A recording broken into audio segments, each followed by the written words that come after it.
السلام عليكم ورحمة الله. الحمد لله رب العالمين، والصلاة والسلام على أشرف المرسلين وعلى آله وصحبه وسلم. الحب في الله البغض في الله. അള്ളാഹുവിന് വേണ്ടി സ്നേഹിക്കുക, അള്ളാഹുവിന് വേണ്ടി വെറുക്കുക എന്നാണ് സയ്യിദുനാ റസൂൽ കരീം സല്ലല്ലാഹു അലൈഹി വസല്ലം തങ്ങൾ പറഞ്ഞിട്ടുള്ളത്. 5 നേരം നിസ്കരിക്കുകയും റമദാൻ മാസത്തിലെ നോമ്പ് അനുഷ്ഠിക്കുകയും തൊപ്പി വെക്കുകയും താടി വെക്കുകയും ചെയ്യുന്നവരെ നാം അവരെ സ്നേഹിക്കുകയും അനിസ്ലാമികമായി ജീവിക്കുന്നവരെ തെറ്റ് ചെയ്യുകയും കള്ളുകുടിക്കുകയും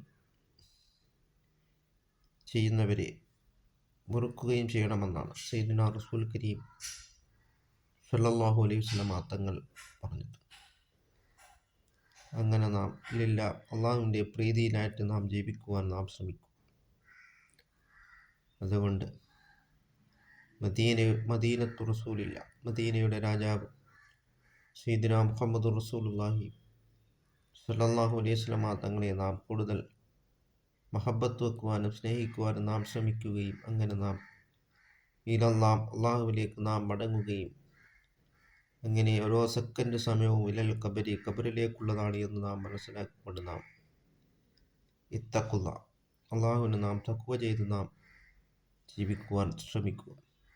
സയ്യിദുനാ റസൂൽ കരീം സല്ലല്ലാഹു അലൈഹി വസല്ലം തങ്ങൾ പറയുകയുണ്ടായി, എല്ലാവരും സ്വർഗത്തിലാണ് ഇല്ലാ മൻ അബ, സ്വർഗം വേണ്ടെന്ന് വെച്ചവൻ ഒഴികെ.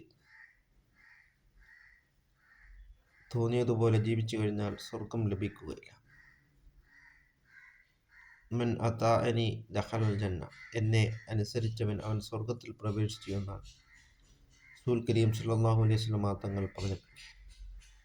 അങ്ങനെ നാം അള്ളാഹുവിലേക്ക് നാം മടങ്ങുകയും സയ്യിദുനാ റസൂൽ കരീം സല്ലല്ലാഹു അലൈഹി വസല്ലം തങ്ങളെയും അത്തീഉല്ലാഹു വറസൂലഹു, റസൂൽ കരീം സല്ലല്ലാഹു അലൈഹി വസല്ലം തങ്ങളെയും അള്ളാഹുവിനെയും അനുസരിച്ച് നാം ജീവിക്കുവാനും നാം ശ്രമിക്കുക. സല്ലല്ലാഹു അലൈഹി വസല്ലം തങ്ങളോടൊപ്പം നാളെ ജന്നാത്തുൽ ഫിർദൗസിൽ അല്ലാഹു തആല നമ്മളെ ഉൾപ്പെടുത്തുകയും ചെയ്യുമാറാകട്ടെ.